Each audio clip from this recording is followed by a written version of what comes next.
আলাইকুম সুপ্রিয় দর্শক, আমরা আজ চলে এসেছি একটি মৌমাছির প্রজেক্ট দেখতে। আমরা এখন যে প্রজেক্টটিতে আছি এখানে বেশ অনেকগুলো বক্স আমাদের মৌমাছির জন্য এখানে প্রস্তুত করা হয়েছে। প্রতিটি বক্সে এখন বেশ কিছু সক্রিয় মৌমাছি আমরা দেখতে পাচ্ছি।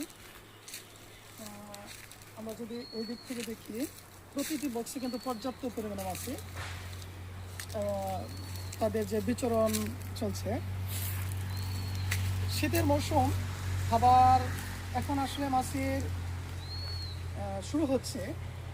বিশেষ করে এখন আসলে বসন্তকালে যেভাবে ফুল বা ফুলের সমারোহ বা খাবারের যে এটা পাওয়া যায়, এখন সেভাবে না পাওয়া গেলেও এখন কিন্তু পাহাড়ি ঘন জঙ্গলে কিছু কিছু যে মাছি থাকে, সেই মাছিগুলোর জন্য প্রধান খাবারের উৎসটা হচ্ছে আসলে আকাশি গাছের যে ফুল, আকাশি, ইউক্যালিপটাস বা পাহাড়ি অন্যান্য যে কিছু গাছ আছে, সেই গাছগুলোতে আমাদের যে ফুলগুলো ফুটে। তাছাড়া এখানে আমাদের যে কিছু বাগান আছে, যেমন পেঁপের বাগান বা অন্যান্য গাছ, এগুলো থেকে কিন্তু কিছু কিছু যে খাবার বা ফুলের যে একটা রহস তারা কিন্তু এখান থেকে পেয়ে থাকে। আর তাছাড়া পাহাড়ে নানা ধরনের জঙ্গল বা বনের ভিতরে যে নানা ধরনের চেনা অচেনা নানা ধরনের যে ঘাস আছে, এখানে স্থানীয়ভাবে অনেক অনেক গাছ আছে। যেমন আমরা এই যে এগুলো বলি লোকালি এটাকে মহডি বলা হয়। এই গাছের যে রস, এটি কিন্তু পর্যাপ্ত পরিমাণে মিষ্ট এবং এতে সুগারের পরিমাণও কিন্তু যথেষ্ট পরিমাণ। তো এগুলো থেকে কিন্তু মাছের কিন্তু খাবারের যে বেশ ভালো। তো এই ফুলগুলো থেকে মৌমাছির জন্য খাবারের কিন্তু বেশ ভালো একটা যোগান আসে।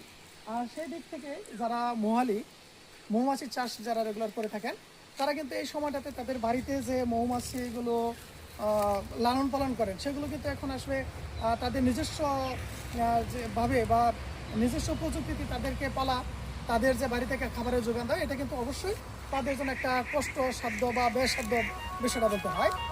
তো সেই দিক থেকে যদি আমরা চিন্তা করি, তাহলে দেখা যাবে যে আসলে তারা তাদের যে খরচটা, এই খরচটা এখন যাতে না হয় সেই দিক চিন্তা করে তারা কিন্তু এই মাছিগুলোকে এখন একদম যে প্রাকৃতিকভাবে তাদের এখান থেকে যে খাবারের একটা ব্যবস্থা, সেটা করার জন্য কিন্তু তারা এখানে বনের ভিতরে এই মাছি যে বক্সগুলো এখানে এসে তারা সুসজ্জিত করে রাখছে।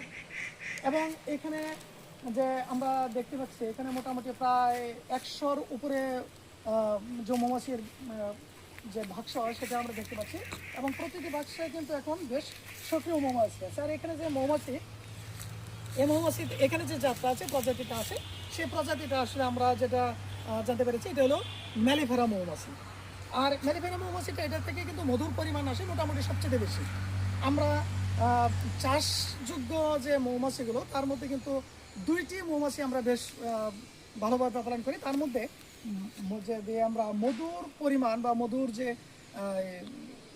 অ্যামাউন্টটা, সেটা যদি আমরা একটু ভাবতে চিন্তা করি, তাহলে দেখা যাচ্ছে যে আমাদের অ্যাপিস সেরানা এটার সাথে কিন্তু মেলিফেরা এখানে কিন্তু মধুর পরিমাণটা থাকে অনেক বেশি। তবে এই মাছির কিন্তু যদি আপনি ঠিকমতো খাবার দিতে না পারেন, তাহলে এই মাছিগুলো কিন্তু আপনার কাছে বেশি দিন থাকবে না। এগুলো একসময় তারা কি করবে, এই আপনার বক্স থেকে খাবারের অভাবে তারা কিন্তু এখান থেকে অন্যত্র চলে যাবে।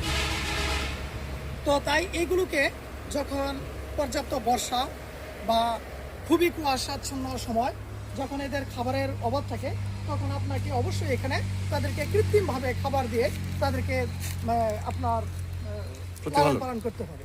তো এই সময়টাতে মোটামুটি যারা একটু সচেতন বা যারা একটু অর্থনৈতিক বা বাণিজ্যিক দিকটা যারা চিন্তা করে, তারা কিন্তু এই সময় যে পাহাড়ি ঘন জঙ্গল বা এই সমস্ত স্থান বা যেখানে বিভিন্ন ফুলের সমারোহ থাকে, সেখানে কিন্তু তারা মাছগুলোকে নিয়ে আসে। এবং এইখানে তাদের খাবারের যদি দিতেও হয় সেটা পরিমাণে খুব কম, অথবা না দিলেও কিন্তু খুব একটা সমস্যা নেই। আমরা এই যে এখানে যেটা আসি, এটা কিন্তু একটা আকাশির বাগান, এবং পার্শ্ববর্তী যে আমাদের আনারস বাগান বা আদা চাষ করা হয়েছে, তার ভিতরে কিন্তু আমরা কৃত্রিমভাবে দেখতে পাচ্ছি এখানে পর্যাপ্ত পরিমাণে আকাশির গাছ আছে। এবং এই আকাশি গাছগুলোতে এখন কিন্তু প্রচুর ফুল ফুটেছে। এই সিজনটাতে আকাশির ফুল থেকে যে তারা খাবারটা পাবে, সেই খাবার দিয়ে কিন্তু তাদের আপাতত এই সময়টা তারা পার করে নেবে। এবং আকাশি ফুলের থেকে যে মধুটাও আসবে, সেটা কিন্তু তারা একদিক থেকে তাদের যেমন খরচটাও করতে হচ্ছে না, দ্বিতীয়ত এখান থেকে কিছুটা হলেও কিন্তু তারা একটা মধুর যে আহরণ সেটাও বা মধুর যে সমারোহ সেটাও কিন্তু তারা করতে পারছে। তো সুপ্রিয় দর্শক, আমরা আজকে আসলে যে এটা দেখার জন্য বা আমরা এখান থেকে যে এটা নিয়ে আসছিলাম, এখানে আসলে আমরা যে বক্সগুলোর অনুসন্ধানে আসছি বা যার সাথে আমরা আসলে এটা বিষয়টা নিয়ে খোলামেলা কথা বলতাম, আমরা কিন্তু তার এখানে কোনো সাক্ষাৎ পাই নাই, শুধু বক্সগুলো আছে।